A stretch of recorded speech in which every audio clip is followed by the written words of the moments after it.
Hey everyone, and welcome back to Remember This Tech. In today's video we're going to be taking a look at the venerable RX 580 8GB card 2000S to 2048 SP version.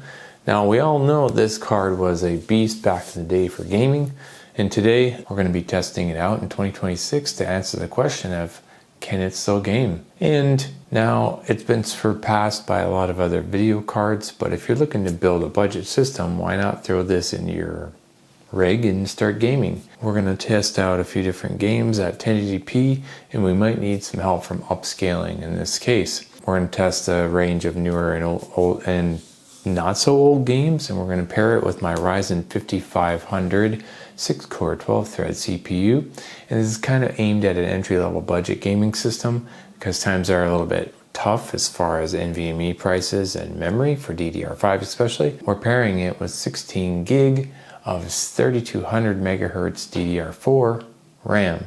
It hasn't taken such a big price jump as the DDR5.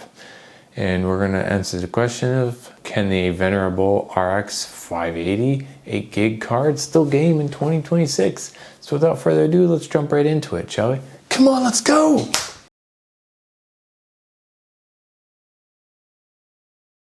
When you enable FSR2 balanced, it helps to stabilize things, giving a smoother overall feel, but the game still pushes the hardware pretty hard.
Borderlands 4 at 1080p native low.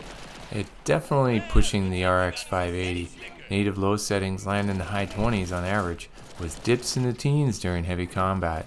It's playable, but you can feel the strain in big firefights. With FSR enabled, the averages stabilize, and so do the 0.1% lows, making it for a slightly smoother gameplay experience. It's highly recommended you use FSR with this card.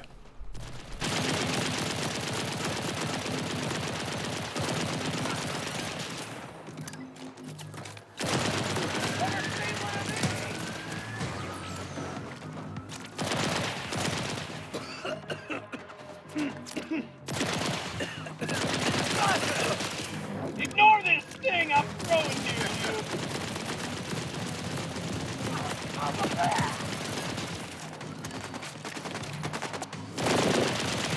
¡Ahí están ordenadores!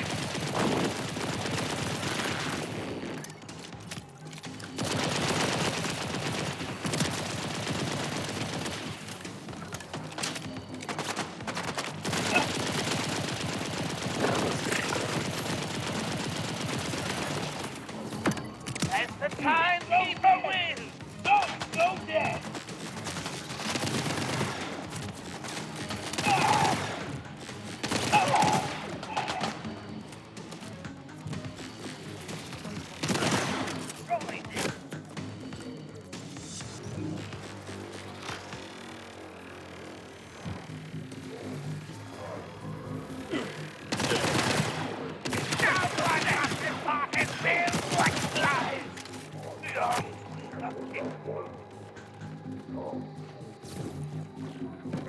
Be present before the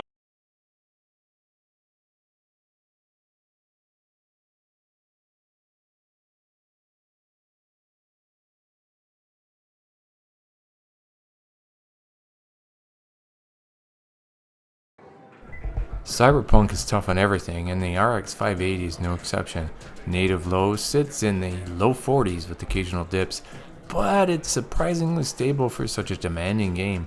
Turning on FSR 3.1 gives a noticeable uplift. Not massive, but enough to smooth out traversal and combat, so it's recommended.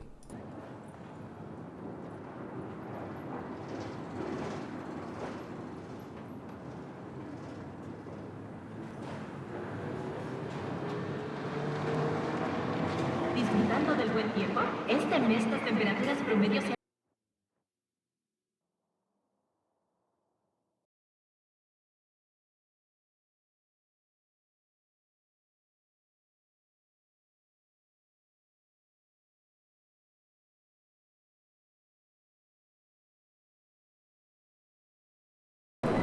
GTA 5 Legacy absolutely flies on this setup. Over 100 FPS on average, high settings and extremely stable lows. This is one of the best performing titles in the entire test suite. The RX 580 eats this game alive, albeit this is an older title.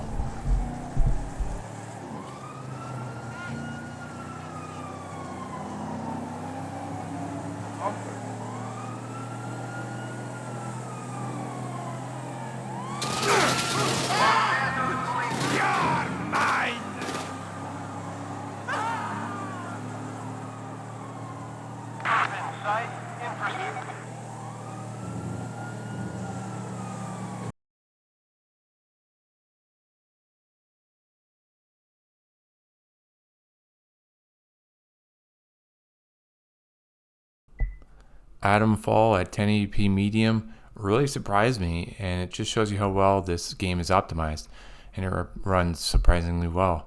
Mix mid 60s in average with very tight lows, almost no stutter at all. This is one of the most consistent performers in the lineup, and the RX 580 handles it confidently. Although the capture computer was stuttering a bit, but it didn't translate in actual gameplay, so keep that in mind.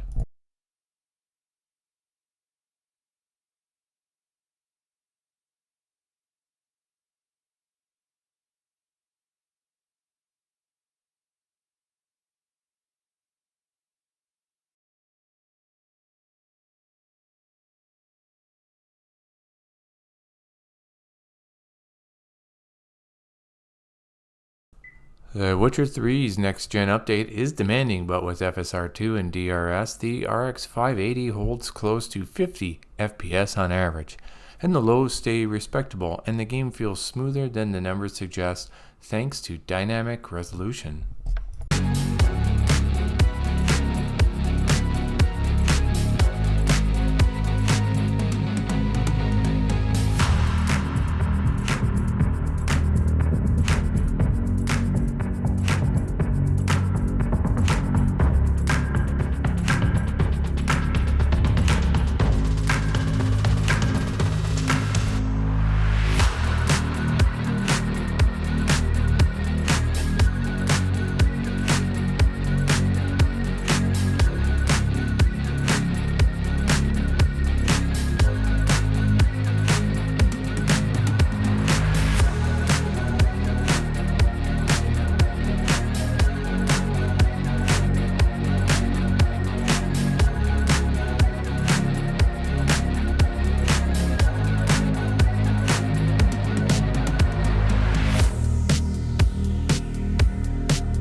Starfield is rough on older GPUs.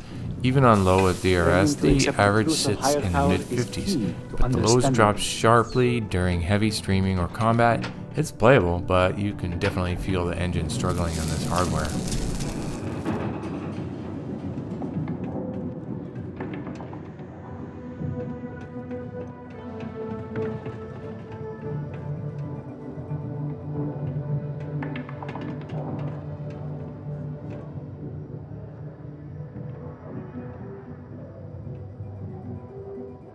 All that junk you're hauling is seriously slowing you down.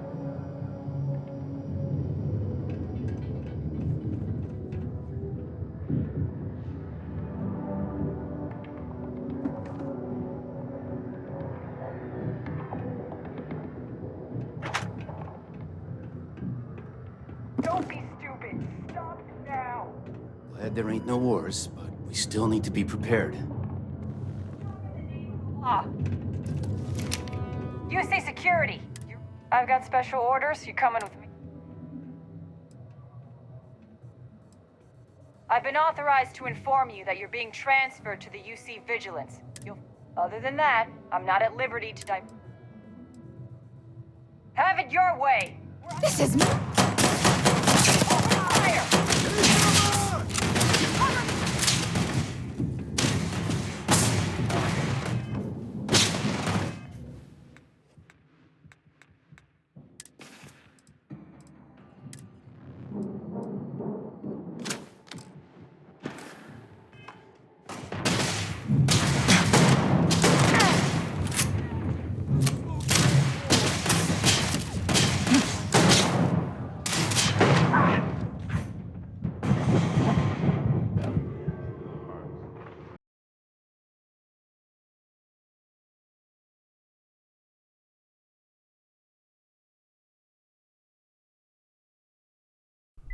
Elden Ring runs well overall with a near 60 FPS on average, but the 0.1% low is extremely low due to the game's well-known traversal stutter. Moment-to-moment gameplay is smooth, but the occasional hitch is unavoidable on any hardware.